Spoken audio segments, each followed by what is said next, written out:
यदि आवा गंगा विविध नय कल्लोल विमला बृहज् ज्ञानाम्भोभिर् जगति जनतां या स्नपयति इदानीमपेशा बुद्ध जन मरालय परिचिता महावीर स्वामी नयन पथगामी भवतु मे। अहिंसा परमो धर्म की परम पूज्य आचार्य भगवंत गुरुदेव श्री विद्यासागर जी महाराज की, वर्तमान आचार्य परमेष्ठी गुरुदेव श्री समय सागर जी महाराज की जय हो। समस्त मुनि संघ की जय हो। परम पूज्य मुनि श्री विनम्र सागर जी महाराज की, मुनि संघ की जय हो। आज 12 अनुप्रेक्षाओं में अंतिम अनुप्रेक्षा है धर्म की। धर्म ऐसा शब्द है,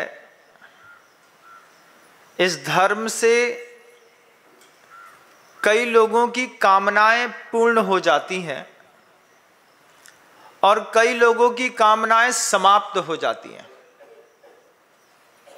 दो प्रकार की जीवन शैली है तो दो प्रकार की फल प्राप्ति भी है।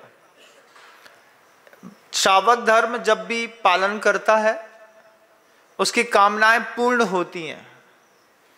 मुनि उसी धर्म का पालन करके अपनी सारी कामनाओं को समाप्त कर लेता है। आप लगे रहते हैं, ये पूरा होगा, ये पूरा होगा, इसके लिए एक विधान, इसके लिए एक वंदना, इसके लिए ये एक चीज, इसके लिए कुछ और। धर्म है, आचार्य ने दो प्रकार का धर्म कहा है, श्रावक धर्म भी कहा है और मुनि धर्म भी कहा है। श्रावक धर्म 11 प्रकार का और मुनियों के धर्म मूलतः तो 10 प्रकार के। धर्म क्या चीज है महाराज? धर्म वो चीज होती है कि बाहर से कुछ ना मिले, उसके बाद भी इंसान अंदर से खुश रहता है, अंदर से सुख में रहता है, इसको धर्म कहते हैं। वे आचार्य महाराज अंतिम भावना, उस धर्म भावना को अपने शिष्य के हृदय तक उतारना चाहते हैं।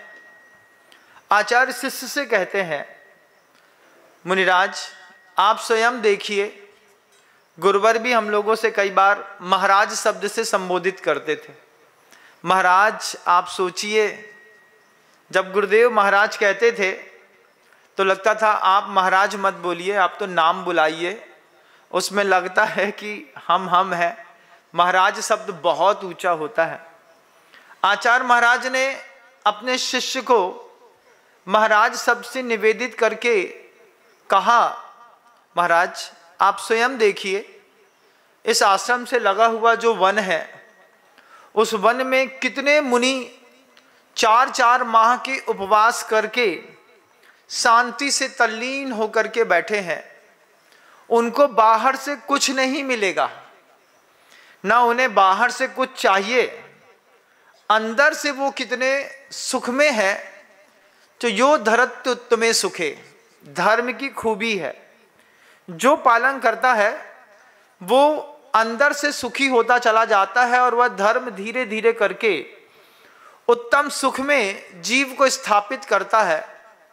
उस जीव के उत्तम सुख की स्थापना के लिए उन मुनिराजों को देखिए, जो मुनिराज पेड़ के नीचे वृक्ष मूलादिवासा हेमंते रात्रि मध्य प्रतिविगत बेहा काष्ठवत् तक्त देहा, लकड़ी को जैसे रास्ते में छोड़ दो, ऐसे भी जमीन में देह को छोड़ करके काष्ठवत त्यक्त देहा, बाहर से कुछ नहीं चाहिए। आप सोचते हैं अच्छे साधु को ये दे देंगे तो खुश हो जाएंगे।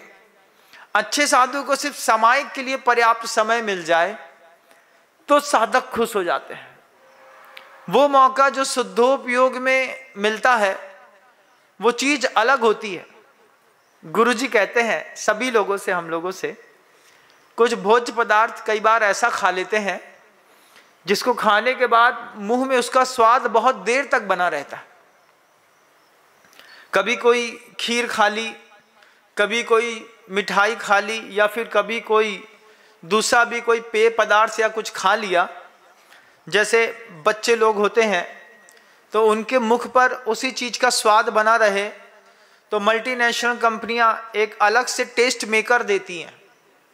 वो टेस्ट मेकर एक बार टेस्ट बड्स में चढ़ जाता है तो 15-25 मिनट के बाद उस चीज को खाने की फिर इच्छा होती है।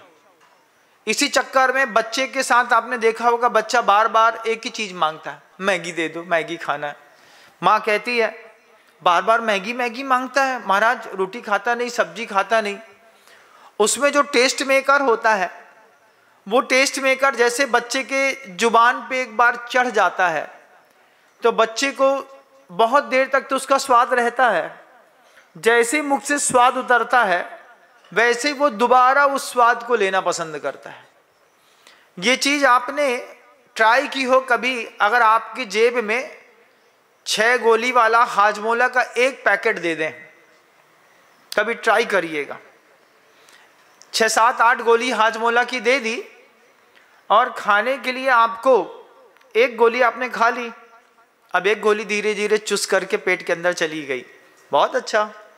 थोड़ी देर तक उसका स्वाद मुख पर बना रहेगा।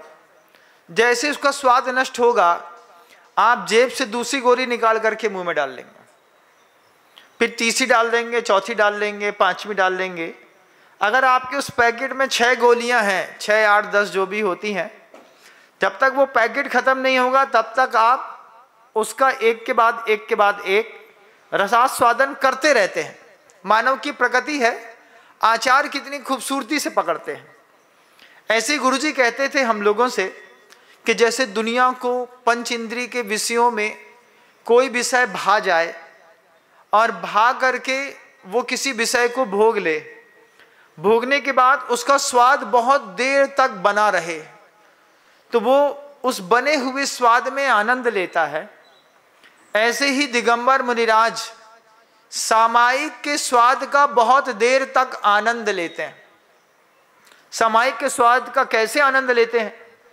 एक सामायिक उनकी बहुत अच्छी हो गई, मान लीजिए सुबह की सामायिक रात में 3, 3:30 बजे, 2:30 बजे बैठ गए, जिसकी जैसी अपनी शरीर की अनुकूलता होती है। कोई 4 बजे बैठ गया, प्रतिक्रमण कर लिया, अच्छे से दुर्लभ भावना पढ़ ली, सामायिक पाठ पढ़ लिया, आसन लगा लिया। आसन लगा करके मंद मंद ठंडी पवन में वो अपने सामायिक में बैठ गया और बैठ करके अगर उसने बिना घड़ी के प्रयोग के 1.5-2 घंटा निकाल लिए निराकुलता के साथ, अब उसका स्वाद उसको 8 घंटे बना रहेगा। 8 घंटे जैसे ही वो भोजन इत्यादि करके आएगा तो वो भोजन भी उसी स्तर का करता है जिससे मेरी उस सामायिक की फल की स्थिति, वृद्धि, उदय लगातार बना रहे। ये धर्म है। धर्म क्या करता है? एक बार सामायिक में आनंद आ गया साधु को, जैसे आपको एक बार गड्डी कमाने में आनंद आ गया, फिर दुनिया की हर चीज बेईमानी है। दुनिया में हर चीज शावक पैसे से तौल देता है और साधु साधना से तौल लेता है। तो जैसे एक बार सामायिक का आनंद सुबह की सामायिक का आया, अब उसी सामायिक का फल निकल जाए, उसी सामायिक में वृद्धि हो जाए, उसी सामायिक की स्थिति बनी रहे, उस सामायिक का दोबारा हमारे अंतर मन में उदय बना रहे, इसके लिए वह थोड़ा बहुत आवश्यक भोज्य पदार्थ, ऐसा नहीं कि मार्केट में सब मिलता है तो झोला में सब भर करके ले आए। मतलब बाजार में मिल रहा था, फ्री मिल रहा था तो हम ये भी ले आए, फ्री में तो जहर भी मिलता है। गुरुजी समझाते हैं तो गुरुवर कहते हैं वो धर्म क्या गजब का है, जिसमें बाहर से कुछ नहीं चाहिए और अंदर से व्यक्ति अपने आप को धनवान समझता है।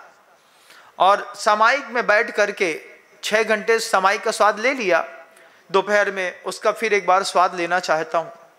वे मुनिराज आहार इत्यादि हो जाता है, उसके बाद प्रतिक्रमण प्रत्याख्यान इत्यादि कर लिया और मंदिर में गिरिकंदर दुर्गेशु ये बसंती दिगंबरा, उनके लिए कहा।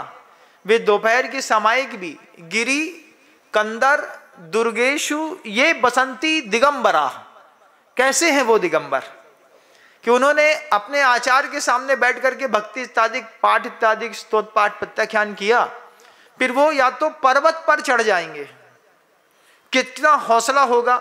मई की गर्मी पे धूप लगती है तो आदमी नीचे वाले नरकों में जाने की कोशिश करता है। तलघर है क्या, तलघर के नीचे का कोई और तलघर हो, उस तलघर में भी पानी सिंचा हो, उस सिंचे हुए पानी में भी आने से पहले कोई कूलर चला दे, बिल्कुल ठंडा कर दे। उस पे जब महाराज बैठे तो सिर पर एक पानी की पट्टी रख दे।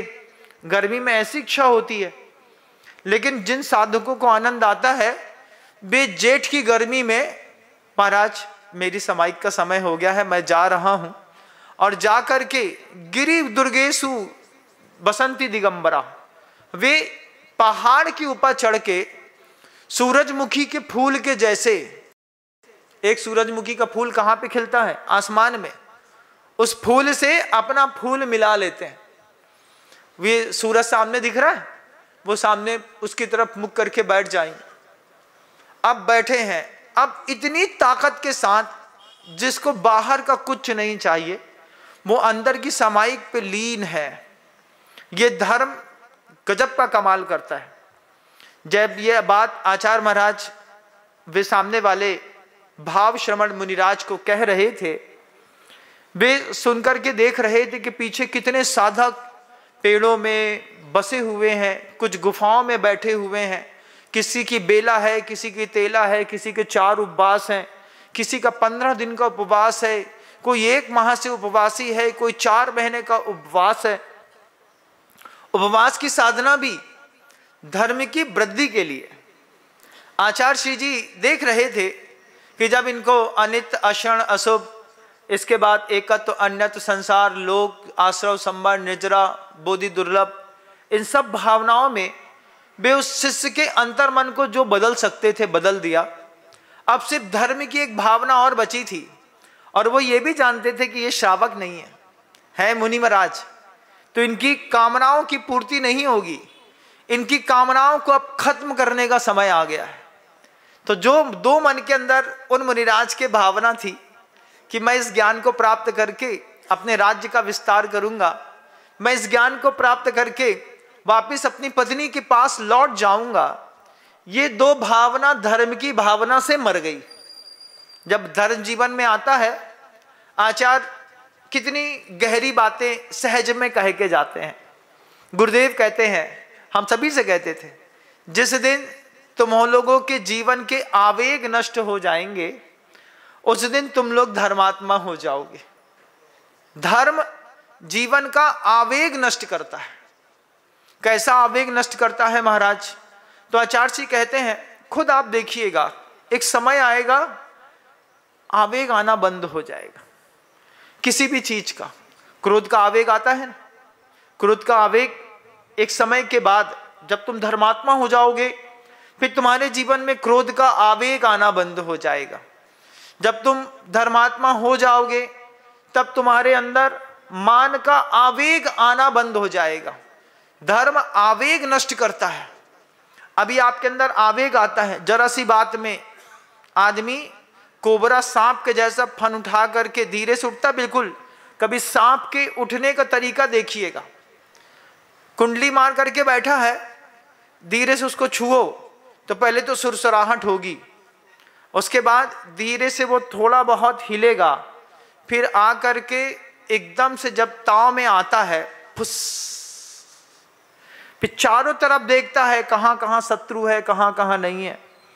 जैसे सांप के अंदर आवेग चढ़ता है, ऐसे इंसान के अंदर आवेग चढ़ता है क्रोध का। क्रोध का आवेग नष्ट हो जाए तो धर्मात्मा, मान का आवेग नष्ट हो जाए तो धर्मात्मा, मायाचारी का आवेग नष्ट हो जाए तो धर्मात्मा। लोभ का आवेग भी नष्ट करता है। ये चार, क्रोध, मान, माया, लोभ के जो आवेग जीव के अंदर जीव को लगातार प्रभावित करते हैं। थोड़ा भी बुरा कह दो बुरा लग जाता है। धर्मात्मा उनको बोल करके, पत्थर मार करके चले आए और वे शांति के साथ उस चीज को सह गए। सह नहीं गए, धर्म ने वो स्थान पर उत्तमे सुखे ला करके रख दिया। जो ऊंचे स्तर के साधु होते हैं, न वो प्रवचन के चक्कर में फंसते हैं, न मंच के, न प्राणियों के चक्कर में। उनके लिए आचार्य तीर्थ विहारी होते हैं। गुरुवर के साथ 20-25 साल रहा मैं। 25 साल में आचार्य श्री जी ने एक भी चातुर्मास किसी शहर में नहीं किया। हर चातुर्मास के लिए वे किसी न किसी तीर्थ क्षेत्र को चुनते थे और ये उनकी एक पुरानी नीति थी, पुराना कौशल था।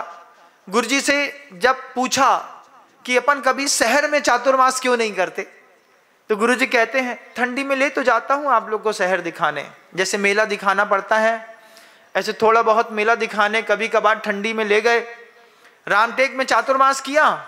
अब रामटेक में चातुर्मास करने पर, एक तीर्थ में चातुर्मास करने पर एक संघ को क्या मनोरम अनुकूलता मिलती है। किसी ने बेला का नियम ले लिया, बेला का नियम ले लिया, आचार्य श्री जी ने आशीर्वाद दे दिया, महाराज विविक्त संयासन भी काय क्लेश करना चाहता हूं। आचार्य ने आशीर्वाद दे दिया। आचार्य श्री कह देते थे सावधानी से, जी गुरुदेव अब कायोत्सर करके उठे, रामटेक में चातुर्मास है, 2 दिन का उपवास है मेरा। वहां से उठ करके महाराज कमंडल में थोड़ा सा पानी लेकर के जंगल में गए। अब गए तो लौटे ही नहीं। कहां है महाराज? अब एक दिन पूरा दिखाई नहीं दिए। आचार्य महाराज जी से बोला, महाराज दिखाई नहीं दिए। बोले होंगे, उनका 2 दिन का विविक्त संयासन का नियम है, 2 दिन बाद नहीं दिखे तब खोज करिएगा, अभी तो अपने आप में होंगे, अभी उनकी खोज मत करिए।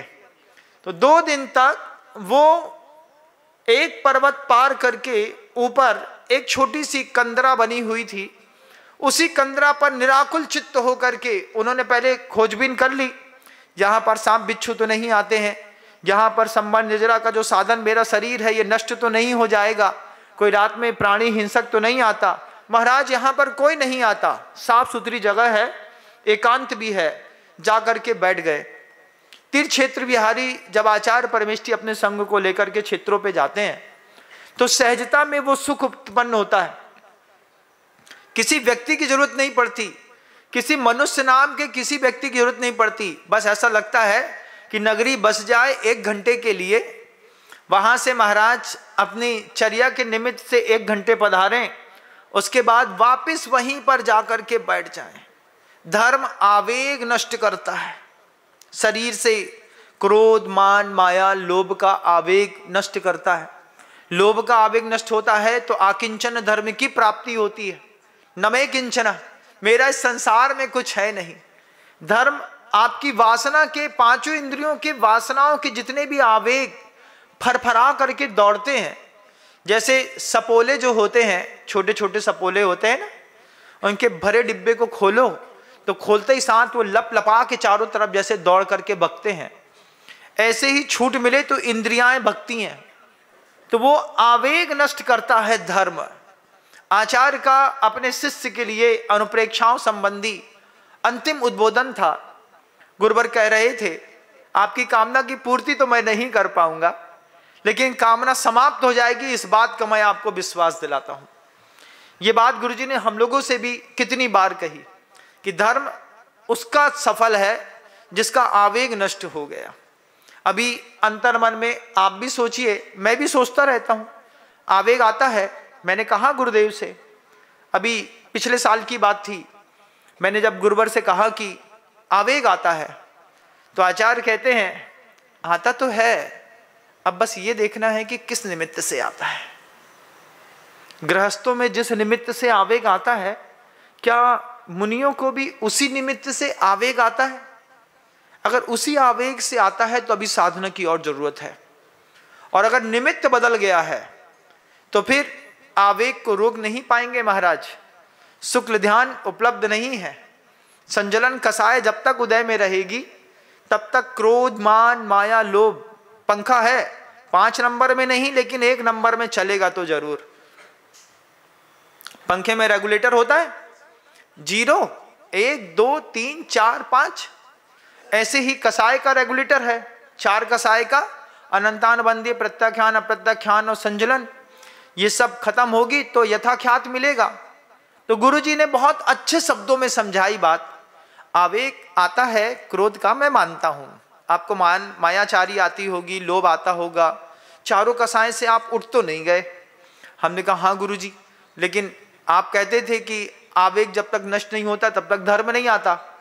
तो गुरुजी के वो जो शब्द है कि आवेग आता है, किस निमित्त से आता है, निमित्त देख लो। बोले आता है गुरुजी जब कोई मंदिर का काम नहीं करता है, परेशान करता है, तो ऐसा लगता है कि समझा दो इसको अच्छी तेज आवाज में। हाँ अचासी बोलते हैं इसमें मतलब मंदिर निमित्त है। हाँ गुरुदेव, अगर गुरुजी कहते हैं अगर मंदिर निमित्त है, माला निमित्त है, किसी को आपने तेज आवाज में बोला तो मंदिर क्यों नहीं आते? जब देखो तब घर के अंदर घूमते रहते हो। आप धर्म ध्यान में लगाना चाहते हैं किसी को और उस पर चिल्लाना पड़े, तेज बोलना पड़े, क्रोध दिखाना पड़े, इसको आवेग नहीं कहते। आवेग कहते हैं पंचेंद्रिय के विषयों की पूर्ति करने के लिए जब आप क्रोध, मान, माया और लोभ का प्रयोग करते हैं उसको आवेग कहते हैं। अब वो साधु ने मायाचारी करी बरसों पहले, हिरण सामने से निकला और बहेलिया पूछता है देखा क्या हिरण को? महाराज कहते हैं नहीं देखा। तो महाराज तो महाव्रती हैं, सत्य बोलते हैं, झूठ तो बोलते नहीं। हाँ ऐसा सत्य भी नहीं बोलते हैं जिसके कारण कोई विपत्ति में फंस जाता हो। किसी को विपत्ति आती हो, साधु ऐसे शब्द नहीं बोलता, भैया हमने तो नहीं देखा। दूसरे बार बोलेगा तुम्हें झूठ को पाप लगे है। हमें कछु झूठ को पाप न लगे, तुम्हें झूठ को पाप लगे। हम झूठ भी बोलेंगे तो हमको सत्य का पाप सुख मिलेगा। क्यों? हमारा निमित्त अलग है, आपका निमित्त अलग है। महाराज जी आपने तो ऐसे ही कहा था, हमने ऐसा कहा था, इसका मतलब यही नहीं था। साधु के पास अनुभव वचन योग की अपनी एक बहुत बड़ा कौशल है, गृहस्थ को उपलब्ध नहीं है। आचार्य सिंह जी इसलिए शब्द देते थे हम लोग को। आचार्य सिंह का एक मास्टर वर्ड था, देखो कोई भी काम है, महाराज जी हमारे गांव पधारो, मुस्कुरा देखो देखो, मतलब जैसे देखो मुस्कुरा के कहा वो साबक फूल गया। आचार्य सिंह ने जिस हिसाब से मुस्कुरा के बोला है ना, पक्का गुरुजी अपने गांव में आएंगे, पक्का। वे हमको देख के मुस्कुरा के बोले देखो, यही तो बोलते हैं आचार्य सिंह, देखो। अब सबके मन के अंदर उत्साह है, देखो देखो देखो, सब उस देखो में मोहित थे। हम लोग भी देखो में ही मोहित थे, हम लोग के साथ भी वही होता था जो आपके साथ होता था। ऐसा नहीं कि हम लोग के साथ कुछ और होता था। हम भी जाएं कुछ जाकर के बोलें आचार्य सिंह ऐसी भावना है, देखो देखते हैं अब कब पूरी होगी। 3-4 बार बोले देखो देखो, उसके बाद भी वो देखो ही देखो, तो वो देखो ही चलता था आचार्य सिंह का। बड़ा गजब का शब्द था देखो। आचार्य कहते हैं वह धर्म आवेग नष्ट करता है। आवेग नष्ट करने के लिए भी गुरु जी कहते हैं, आचार्य सिंह जी का उदाहरण देखिए। गुरुवर कहते हैं किसी को बहुत सारे आभूषण पहना दो, बहुत सारे, हर अंग का एक आभूषण पहना दो। 10 उंगलियों में, बड़े वाले अंगूठे में एक चांदी का छल्ला पहना दो। उसके बाद बगल वाले में ऐसा नुपुर पहना दो जो झुनझुन करता हो, उसके बगल वाला रुनझुन करता हो, उसके बाले की छक छुक छक छुक की आवाज़ आती हो। उसके बाद पायल पहना दो, पायल पहना दो, उसमें भी छन छन छन छन छन की आवाज़ आती हो। बाजूबंद पहना दो, कलाइयों में कड़े पहना दो, कुंडल पहना दो, यहाँ पर कान का दे दो, माथे का दे दो। आभूषण से किसी भी व्यक्ति को लबालब भर दो और वातावरण ना हो तो आभूषण अच्छे लगते हैं कि बुरे लगते हैं? क्या लगते हैं? बुरे लगते हैं। महाराज गोल्ड का पहन करके आए थे, कितना 1.5 किलो सोना है पूरे शरीर पे, नीचे से लेकर के ऊपर तक। मई की गर्मी में शादी थी, 1.5 किलो गोल्ड पहन करके आए थे। लाइट गोल हो गई, एसी बंद हो गए, पंखा बंद हो गए, कूलर बंद हो गए। अब क्या हुआ? कुछ नहीं महाराज, ऐसा हैवी ज्वेलरी पहन करके आए थे। अब यहां से टप, एक टपका आंख के ऊपर लगाया था, वो लाल पीला नीला हरा काला, लेकिन टप, जैसे तोता की गर्दन दिखती है ऐसे कई बार आंख के ऊपर का भाग दिखता है। तो वो क्या है, अब उसमें से टपका, टप टप टप। अब जैसे ही वो टपकता है तो फिर जो पहन करके आता है उसके मन के अंदर भाव आता है, भैया सब उतार दो, कुछ नहीं पहनना। और उसी वक्त बच्चे घूमते रहते हैं हाफ पैंट पहन करके, हाफ शर्ट पहन करके। तो वो बच्चा बोलता है हम तो बड़े खुश हैं, जो साहब दिखबे के चक्कर में ऊपर से नीचे तक लद के आए थे, लेकिन वातावरण नहीं मिला। वातावरण नहीं मिलने पर जैसे आभूषण की कोई कीमत नहीं होती है, आभूषणों के लिए वातावरण होता है, ऐसे ही शिष्य को इतनी सारी चीजें 12 अनुप्रेक्षाओं में 11 अनुप्रेक्षाओं में दे दी। अब आचार्य उसको वातावरण देना चाहते हैं।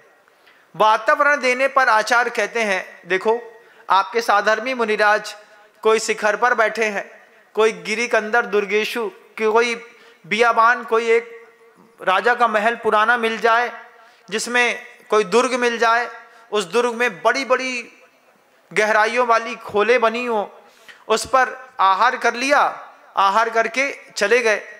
अभी जब बन्ना जी में था तो बगल में मोहनगढ़ था, मोहनगढ़ में बहुत बड़ा किला था, मंदिर के बिल्कुल पास ही राजा महाराजाओं का बना था। समाई के बाद उसी किले में चले गए। अब किले में चले गए तो एक छोटा सा 2.5 फीट का छेद था, उसमें से हवा ठंडी ऐसी आ रही थी जैसे एसी चल रहा हो। उसी के पास बैठ गए तो 3 घंटा कब निकल गया पता नहीं चला। गिरी कंदर दुर्गेशु ये बसंती दिगंबरा, काहे के लिए भैया? वहां पर ठंडी हवा खाने के लिए नहीं, वहां पर अपने धर्म का पालन करने के लिए। वह धर्म क्या है? धरती उत्तमे सुखे, उत्तम सुख में रखेगा। वो धर्म आपके जीवन से आवेग खत्म कर देगा। जब आवेग खत्म हो जाएगा तो 10 चीजों की उपलब्धता होगी। आचार्यों का वह श्लोक है, वत्थु सहावो धम्मो क्षमादि भावो य 10 विहो धम्मो रैणत्ययम च धम्मो जीवाणम रक्षणो धम्मो। 4 प्रकार का धर्म कह दिया। वस्तु का जो स्वभाव है वह उसका धर्म है। नींबू का स्वभाव क्या है? खट्टा है। करेले का कड़वा है। आपका स्वभाव क्या है? आपको नींबू का पता है, आपको करेले का पता है, लेकिन आपको अपना स्वभाव पता नहीं है। जब किसी भी प्रकार की कोई भी इंद्रिय का विषय उपलब्ध नहीं है, उस वक्त जितना शांत रह करके आप चित्त में शांति का अनुभव करते हैं, यह वास्तव में आपका स्वभाव है। लेकिन इस स्वभाव में विभाव का विकार इतना जबरदस्त होता है, मोहिनी कर्म का आवेग इतना तेज होता है, उस तेज आवेग में 24 घंटा यहां पर अंदर से कीड़ा डंक मारता रहता है। उठ टाइम हो गया, उठ टाइम हो गया, उठ टाइम हो गया। यहां से कीड़ा डंक मारता है।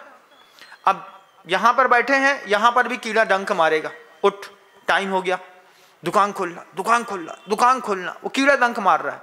कीड़ा डंक नहीं मार रहा, मोहिनी का आवेग 15, 20, 25 मिनट तक तो शांत रहेगा, उसके बाद फिर उठेगा। हमसे अच्छे तो दूसरी कौम के लोग हैं। हमने देखे दुकान के सामने एक दूसरे धर्म का व्यापारी रहता था, 6 बजे शाम को दुकान बंद कर देता था। बंद कर दी दुकान 6 बजे से। बोले जितना देना था ना उसको दे दिया, जितना हमको लेना था हमने ले लिया। अब 6 बजे से 10 बजे तक सिर्फ धर्म ध्यान करेंगे और कुछ नहीं करेंगे। 6 बजे शाम को लॉक कर दिया, आप नहीं कर पाएंगे। क्यों? क्योंकि आपको मोहिनी तेज डंक मारता है। बड़े आदमी को ज्यादा डंक लगते हैं, छोटे आदमी को कम डंक लगता है।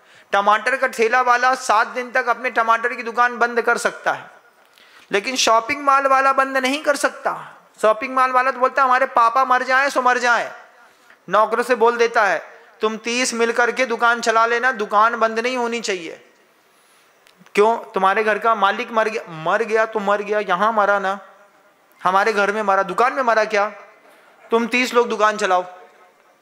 शॉपिंग मॉल बंद नहीं होते उनके साहब मर भी जाएं तो, क्यों? क्योंकि मोहिनी डंक मारता है।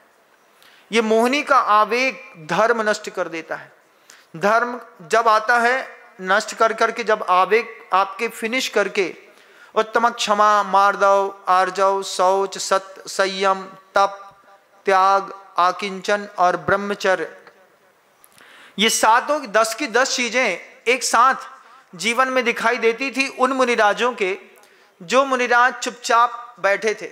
हम वो उन मुनिराजों में शामिल नहीं भैया।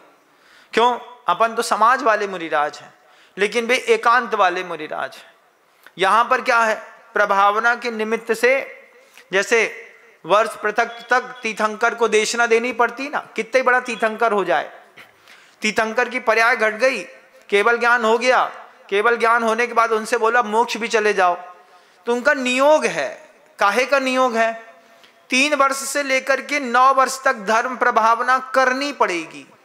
जंगल में जाकर के केवल ज्ञान लेकर के आए, अब सबके बीच में बैठ करके 3 से 9 वर्ष तक तो बोलो, बोल करके पहले धर्म की प्रभावना करो।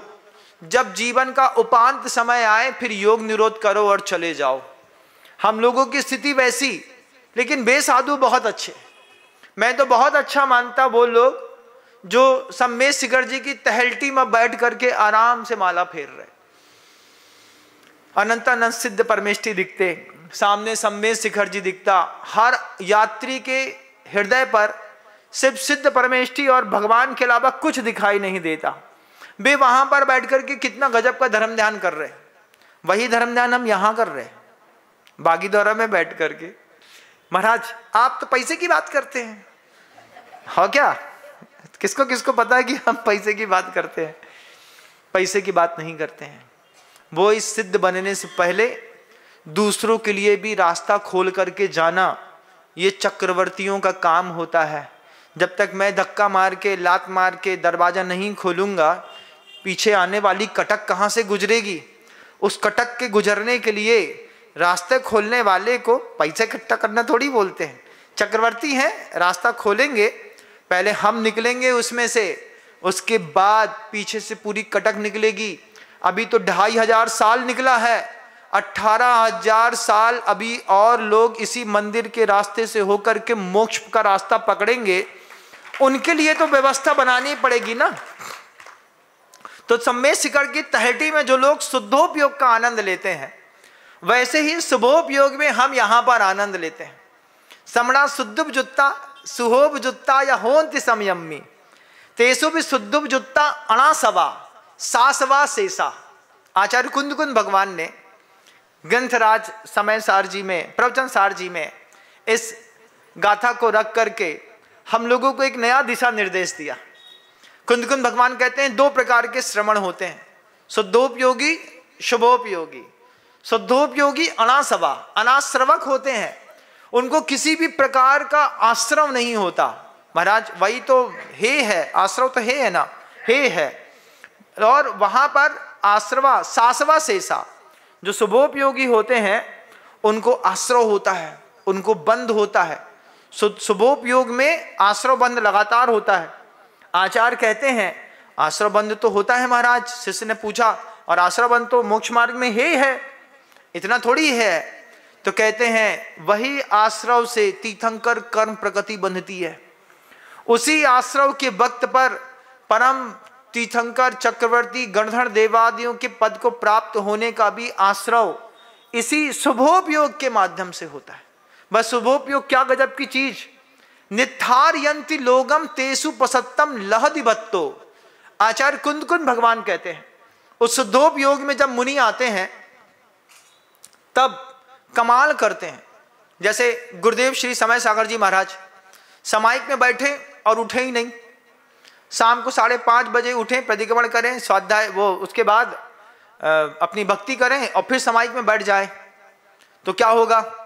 उनका शुद्धोपयोग तो सद जाएगा, आपका सब बिगड़ जाएगा। तो उनका वो शुभोपयोग में आना, निथारयंति लोगम, पूरे के पूरे लोग को तारने में समर्थ होता है।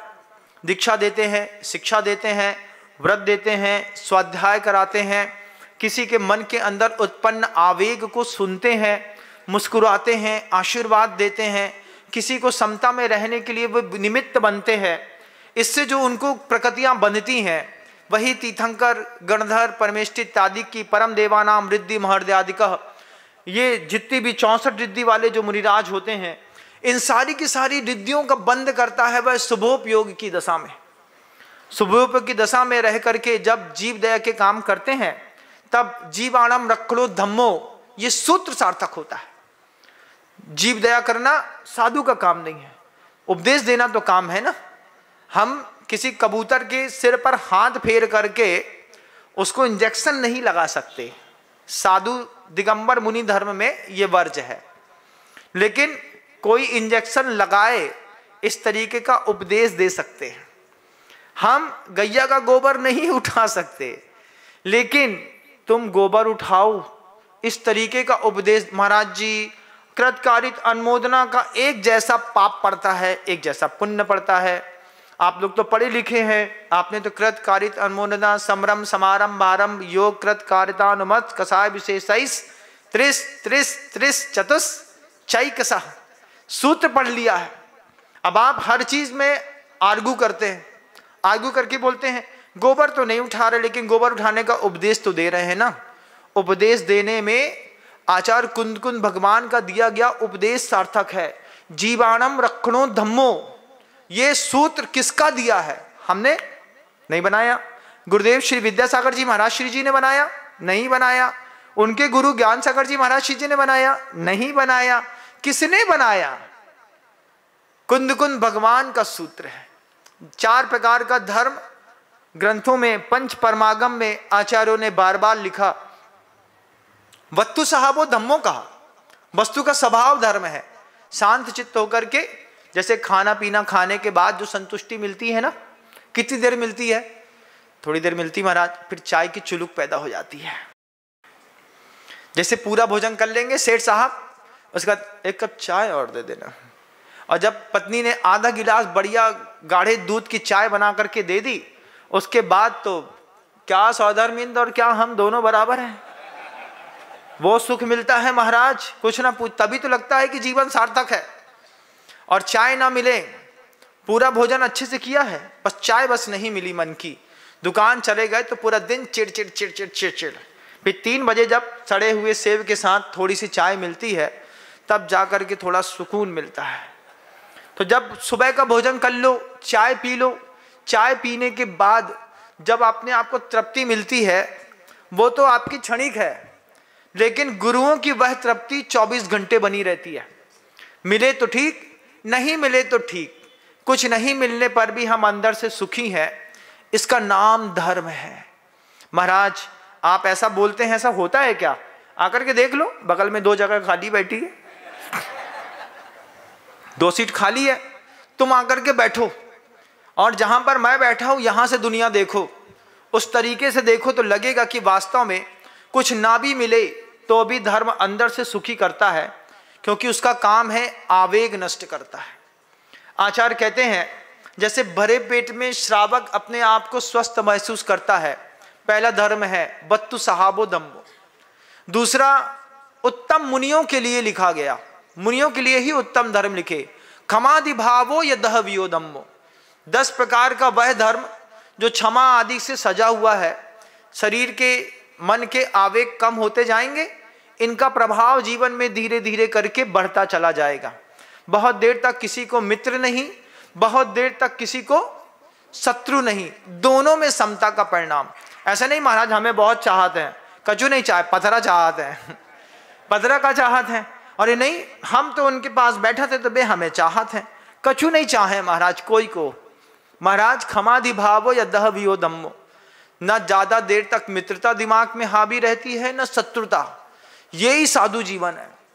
उसके बाद कहते हैं रणत्ययम च धम्मो, एक रत्नत्रय सम्यक दर्शन, सम्यक ज्ञान, सम्यक चारित्र भी धर्म है, और एक कुंद भगवान का दिया गया उपदेश है जीवाणम रक्षणो धम्मो। तो जीवों की रक्षा करना भी तो धर्म है ना, नहीं है? है महाराज। अपने अपने स्तर का धर्म होगा 2 प्रकार का। श्रावक अपने धर्म का पालन करेगा, यहाँ पर गुरु महाराज अपने धर्म का पालन करेंगे। जीवों की रक्षा करने के लिए ही तो हाथ में पिची रख ली। पिची के माध्यम से क्या है महाराज? अपरहत संयम।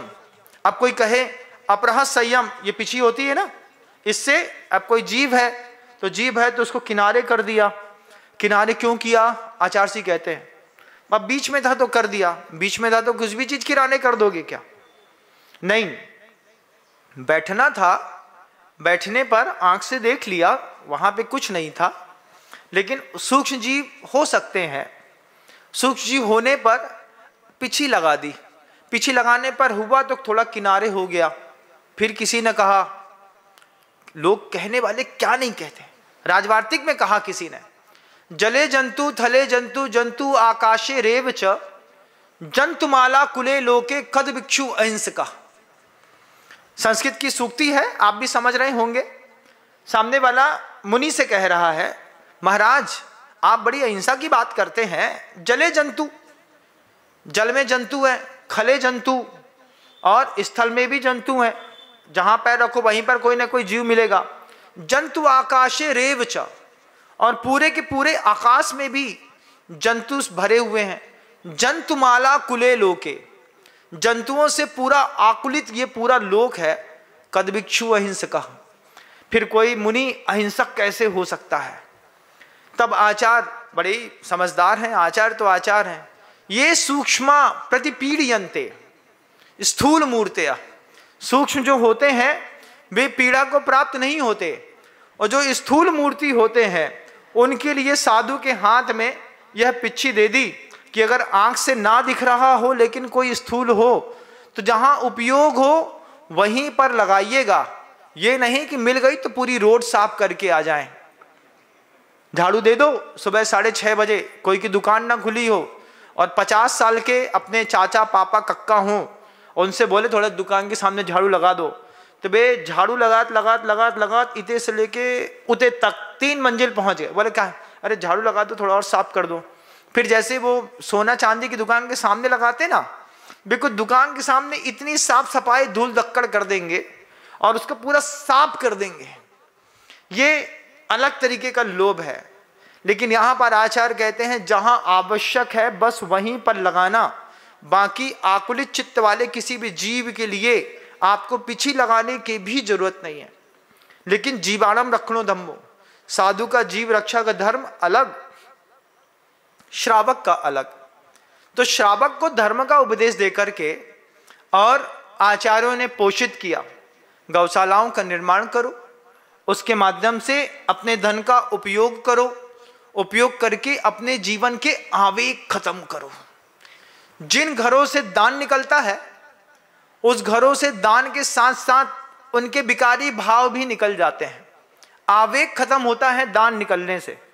कई बार देखा होगा शरीर में रक्त संबंधी कुछ विकार हो जाते हैं तो पंचर कर देते हैं, माथे पर एक छेद मार देते हैं, वहां से रक्त की थोड़ी सी धार निकलती है तो रक्त के साथ वायु निष्कासित होती है और शरीर का दर्द खत्म हो जाता है अचानक।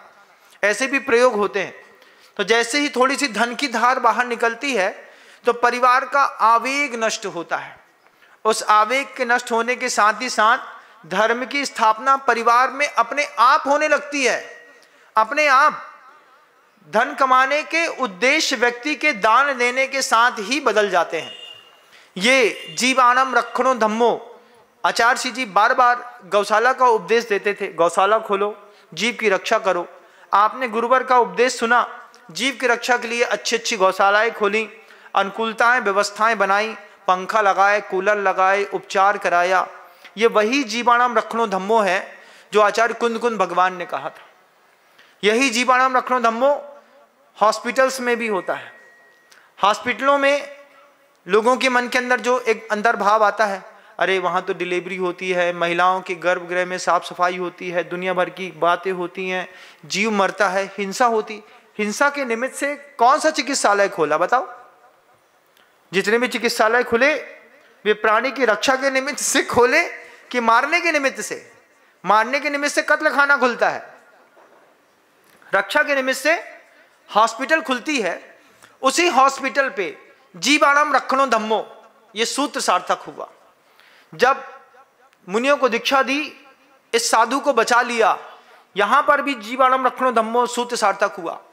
ये धर न होकर के संसार में होते सुबह से शाम तक एक गृहस्थ कितनी हिंसामय जीवन जीता है, आप कल्पना नहीं कर सकते। गृहस्थी में जिंदा रहने के लिए जितने संगी पंचेंद्री और पंच स्थावरों की हत्या सुबह से लेकर शाम तक होती है, साधु बनाने पर वे सारी की सारी पाप से आचार्य महाराज एक जीव को भी बचा लेते हैं और उन लोगों की भी रक्षा कर लेते हैं। एक को संयम के व्रत दे दिए, दीक्षा दे दी, क्षुल्लक एल्लक मुनि आदि का बना दिया, अनछने पानी का त्याग करा दिया। अनछने पानी से होने वाली तत्संबंधी जितना भी पाप होता था उससे ये तो बचा ही बचा, उस अनछने पानी के जीवों को बचाने का पुण्य उन आचार्य महाराज को भी मिल रहा है। वे जीव भी कहते होंगे भगवान अच्छा हुआ इस पापी को दीक्षा दे दी, अब कम से कम हम अनंतानंत जो मरते थे ये बच जाएंगे। अभी आपको बोल दिया जाए भैया थोड़ा खेत में महाराज के जंगल की व्यवस्था कर देना, जंगल की व्यवस्था करने पे तुम्हारा बस चले तो तुम उसी में जंगल में घास पे आग लगा दो। क्यों? अरे महाराज आ रहे हैं, भक्ति बहुत जबरदस्त है अपने दिमाग के अंदर। भैया कैसी जबरदस्त भक्ति, पूरे में आग लगा दी, कुछ नहीं मिला तो पूरे में कल्टीवेटर चला करके पूरा नष्ट भ्रष्ट कर दिया, फिर उसमें रोलर चला दिया। उसके बाद बोला महाराज क्या गजब का जंगल है, आप देखिए बागीद्वारा का जंगल बहुत अच्छा है, नेचुरल है, कुछ नहीं करना उसमें, एक घास पे भी हाथ नहीं लगानी पड़ी। बागीद्वारा वालों को चातुर्मास आनंद संपन्न हो गया। कई जगह बड़ी व्यवस्थाएं करनी पड़ती हैं, लेकिन यहां पर नेचुरल प्रोसेसिंग वाला ऐसा पठार मिल गया, उस पठार पे जाकर के पूरे संघ का बहुत अच्छे से निर्वाह हो गया। ये जीवाणम रखणो धम्मो, कितना गजब का सूत्र है। एक व्रत ले लेता है, अनछने पानी का त्याग हो गया, एक साधु बना दिया, अनछने पानी पे हाथ डालने का आजीवन त्याग है, उसका जीवों की रक्षा हो रही है। अग्नि जलाने का त्याग है, किसी भी प्रकार की अग्नि दिगंबर जैन मुनि नहीं जलाते। किसी भी प्रकार की अग्नि का प्रयोग दिगंबर सावध का प्रयोग साधु स्वयं नहीं करता, गृहस्थ करके उनकी अनुकूलता बनाता अलग बात है, लेकिन अनुकूलता बनाने में यह नहीं होता है कि उनकी उम्र के ऊपर पंखा चालू कर दे, यह भी गलत बात है। क्योंकि एक साधु जीवन है, अपने लिए पंखा लगा लो ठीक, अरे महाराज बहुत गर्मी लग रही, थोड़ा सा कूलर का मुंह इधर मोड़ दिया, बिल्कुल ना चलेगा, कहीं से कहीं तक नहीं चलता। जीवाणम रखणो धम्मो, ये जीवों की रक्षा करने वाला एक अद्भुत धर्म है। ये 4 प्रकार के धर्म को आचार्य ने अपने उन भावलिंगी मुनिराज के मस्तिष्क पर धर दिया और धीरे से आचार्य ने मुस्कुरा करके इशारा किया, जैसे ये लोग गिरी कंदर दुर्गाओं में बैठ करके अपने आत्मलाभ को ले रहे हैं। आज आपके पास संपूर्ण ज्ञान उपलब्ध है, आप भी उस सामायिक में आनंद लेकर के अपने ज्ञान को प्राप्त कर सकते हैं। जो मुनि बना था मनः पर्याय ज्ञान की प्राप्ति के लिए, आचार्य ने उसके हाथ में केवल ज्ञान का हीरा रख दिया। आचार्यों की खूबी रहती है, जितना मांगो उतना नहीं देते, तुम्हारी औकात तुम्हारी उम्मीद से ज्यादा दे करके जाते हैं। सोच करके आए थे इधर पर घर के प्रपंच से दूर रहेंगे, बड़ी अच्छी जिंदगी रहेगी, कभी सोच करके नहीं आए थे कि और भी कुछ करेंगे, लेकिन यहां पर आकर के आचार्यों ने हाथ में एक और हीरा दे दिया। हीरा देकर के कहा ये तुम्हारा जीवन है, जो तुम मांग रहे थे वो तुम्हारा जीवन नहीं है। छोटे छोटे बच्चे भोलेपन में माता पिता से बहुत हल्की चीज मांगते हैं, पिता बोलते हैं थोड़ा शांत रहता तो और अच्छा दिला देते, लेकिन अब तूने यही मांग लिया तो यही हो जाएगा। गुरुवर इसके लिए यूपीएससी का उदाहरण देते थे। यूपीएससी में आपका सिलेक्शन हो गया, अब सिलेक्शन होने पर आपको आपके नंबर नहीं बताए गए, ये नहीं बताएगा कि कौन सी रैंक में आए हैं, पहली है, दूसरी है, 5वीं है, 10वीं है। आपका इंटरव्यू ले लिया, इंटरव्यू लेकर के आपसे पूछा, अब मनोकामना पूछी जाती है यूपीएससी में, क्या बनना चाहते हैं आप? हमको हमारी रैंक ही नहीं पता, इतना तो पता ही कि यूपीएससी में पास हो गए, चाहते क्या हैं आप? उसने कह दिया इनकम टैक्स कमिश्नर बनना चाहता हूं। बहुत बढ़िया, बहुत बढ़िया, साइन किया और ये दे दिया। बाद में बोला 2 नंबर की रैंक थी आपकी, चाहते तो कलेक्टर बन सकते थे, लेकिन आपने इनकम टैक्स कमिश्नर बनना पसंद किया, अब इनकम टैक्स कमिश्नर बन के ही आनंद लो। किसी ने आईएएस बन सकता था, लेकिन आईपीएस कैडर मांग लिया, तो वो एडमिनिस्ट्रेशन में चला गया, पुलिस बन गया, एसपी बन गया, लेकिन कलेक्टर नहीं बन पाया। बाद में जब पता चलती है कि अरे हम तो कलेक्टर बन सकते थे, कलेक्टर मतलब जिले का राजा, कलेक्टर चाहे तो तुम्हारी सांस पर बैन लगा दे, ऐसा होता है कलेक्टर। खबरदार इस घर के लोगों ने किसी पे सांस भी ली तो तुम्हारे घर की हवा बंद कर सकता है, कलेक्टर पे इतनी ताकत रहती है। तब तुम बन तो सकते थे कलेक्टर, लेकिन तुम कमिश्नर बन करके रह गए। ऐसे ये मोक्ष मार्ग है। इस मोक्ष मार्ग में अपनी मर्जी से कुछ मत मांगो, बस पुरुषार्थ करो और देखो गुरु अपनी कृपा का प्रसाद में तुमको क्या देते हैं। ये बात कह करके आचार्य ने उस भावलिंगी संत को जंगल का रास्ता दिखाया। उन्होंने चौला का नियम लिया। 4 उपवास की धारणा के साथ वे मुनिराज समाइक पर बैठे। 2 दिन गुजरने के बाद उनको ब्रह्म मुहूर्त में केवल ज्ञान की प्राप्ति हो गई। वे आचार्य वहीं बैठे रहे। आचार्य जानते थे इसका जो विशुद्ध स्थान बढ़ा है, अभी जो ये अंदर ही अंदर बैठ करके एक एक अनुप्रेक्षाओं का चिंतन मनन, आश्रव संबर, निजरा, लोक बोधि, दुर्लभ धर्म, वस्तु सहाबो धम्मों को प्राप्त होगा, ये कमाल करेगा। गुरु को विश्वास होता है मैंने जिस शिष्य को तैयार किया है ये शिष्य बाहर निकलेगा तो कमाल करेगा। और आचार्य ने उनको आशीर्वाद दिया। आशीर्वाद दे करके उनको जंगल का रास्ता दिखा दिया। आयुष्मान भव। और बहुत अच्छे से गुरुजी भी ऐसे ही थे। गुरुजी भी जब भेज रहे थे हम लोग को बाहर तो बार बार कंधे पे हाथ धर के कान में मंत्र दे रहे थे, विनम्र ऐसा कर लेना, सब अच्छा होगा, हम हैं, तुम चिंता नहीं करना। हमने कहा आशीर्वाद दीजिए, तो एक बार गुरुजी ने पीछे उठा करके और माथे पर रख दी। जानते हैं पंचम काल है ना, इस पंचम काल में एक अच्छा ऊंचाई तक जहां तक गुरुवर भेज सकते थे सब दे करके, फिर कंधे पर हाथ रख करके और कान में एक मंत्र दे करके, फिर सिर पर पिच्छी रख करके आशीर्वाद दे करके कहा जाओ। और ये शब्द कहे थे गुरुदेव ने, मैं तुमको फलूंगा, तुम जाओ, मैं तुमको खूब फलूंगा। आज गुरु की कृपा फल रही है। ऐसे ही उन मुनिराज को उन आचार्य महाराज का आशीर्वाद फल गया। आए थे घर के अंदर ये सोच करके कि राज्य चलाऊंगा, और आज वे केवल ज्ञान को प्राप्त करके 3 लोक के राजा बन करके स्वयं उच्च स्थान पर आकर के बैठ गए। जब उन मुनिराज को केवल ज्ञान हुआ, उनका समोशरण लगा, उनकी गंध गुटी लगी, आचार्य महाराज ने देखा कि मेरे आश्रम के बगल से आसमान से लगातार देवता उतर रहे हैं।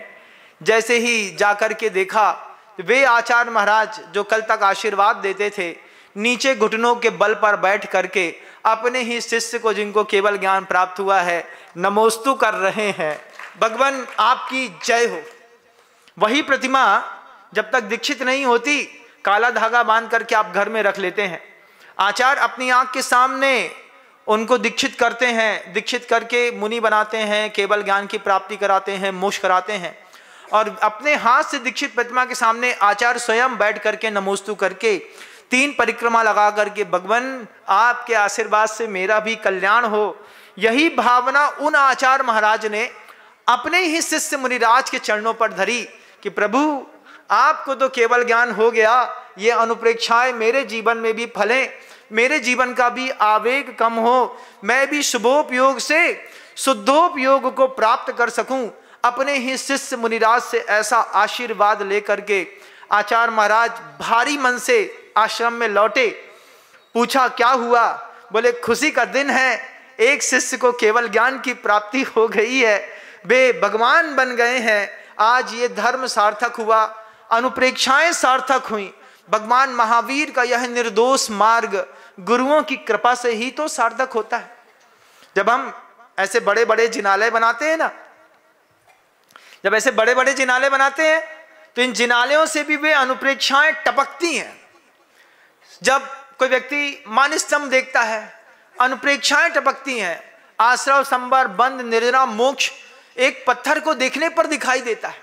जब दिखता है कि इतना महंगा द्रव्य लगा करके लोगों ने बाहर की दीवारें बनाई हैं, ऐसी प्यारी नक्काशी करी है, इतना महाद्वार बनाया है, बीच में वीतरागी अरहंत परमेष्ठी बनाए हैं, अनित्य है, अशरण है, अशुभ है, लोक है, संबर है, आश्रव है, निर्जरा है, बोधि दुर्लभ है, धर्म है, इन मंदिरों से बिना मांगे सब दिखाई देता है। गुरुजी कहते हैं 2 प्रकार के काव्य होते हैं, एक दृश्य काव्य होता है, एक श्रव्य काव्य होता है। तो जब आप कुछ कविता सुनते हैं तो आपकी कानों को आनंद आता है, लेकिन मंदिर में कोई कविता सुनाई नहीं जाती। मंदिर ऐसा बनाया जाता है, जिस मंदिर को बना करके एक अतृप्त आत्मा उस मंदिर में प्रवेश भी करेगी ना, तो वहां देख करके धन्य हो गया, इस मंदिर को देख करके शांति मिल जाए। आवेग वाला जीव वहां पर जाकर के भगवान के सामने बैठे, एक तरफ से ठंडी हवा आती हो, शुद्ध सात्विक वातावरण हो, हार्मोनियस बहुत अच्छा फ्रेग्रेंस हो, सामने एक वीतरागी प्रतिमा हो, उसका आवेग जैसे ही शांत होता है, बस इसी का नाम धर्म है। ये सहज उपलब्ध होता है, मिथ्या दृष्टि को भी उपलब्ध होता है मंदिर से, साधु से हो भी सकता है, नहीं भी हो सकता है, लेकिन जिनालय जो कमाल करते हैं, ऐसा कमाल दुनिया में कोई भी नहीं करता। बंधुओं, आज एक चलते फिरते तीर्थ को आचार्य परमेष्ठी के उस पावन पवित्र अनुप्रेक्षाओं के उपदेश से मोक्ष मिल गया। बंधुओं, आचार्य की साधना सार्थक हुई, उस शिष्य की साधना भी सार्थक हुई। सही समय पर सही निमित्त मिल जाए, सही निमित्त का सही उपयोग कर जाए और उपयोग के बाद सही फल की प्राप्ति हो जाए, उसकी स्थिति बनी रहे, उस पर वृद्धि बनी रहे, धर्मात्मा को इसके अलावा और क्या चाहिए। पत्नी भी आई होगी उनकी, देखा होगा ये वही थे जो कल हमारे साथ रहते थे, देखते देखते क्या से क्या हो गए, देखते देखते ऐसे ही बीच से निकल करके लोग देखते देखते क्या से क्या हो जाते हैं। कुछ ऊपर चले जाते हैं, कुछ नीचे चले जाते हैं। कषाय भाव को कम करिएगा। अंतिम महान संदेश जो आचार्य महाराज ने कहा था कि आवेग कम करता है धर्म, जिसका खत्म हो गया बस वही धर्मात्मा है। बाकी धार्मिक क्रिया संपन्न लोग होना अलग वस्तु, धर्मात्मा होना अलग वस्तु होती है। आप भी धर्मात्मा बने। अनुप्रेक्षाओं का यह एक लंबा चौड़ा करीब 8-10 दिनों का संवाद हमने आपके बीच में रखा। इसमें अगर किसी एकाध संवाद में कोई सैद्धांतिक त्रुटि हो गई हो तो सुधीगण सुधी सुधार पढ़ो सदा, जो पावो भवकूल शब्दों को विराम देता हूँ। गुरुदेव श्री विद्यासागर जी महाराज की जय। जब वाणी के ज्ञान से सूझे लोकालोक, सो वाणी मस्तक नमु सदा देथु धो। हे जिन वाणी भारती तो हे जपो दिन रैन, जो तेरी शरणा गहे सो पावे सुख चैन।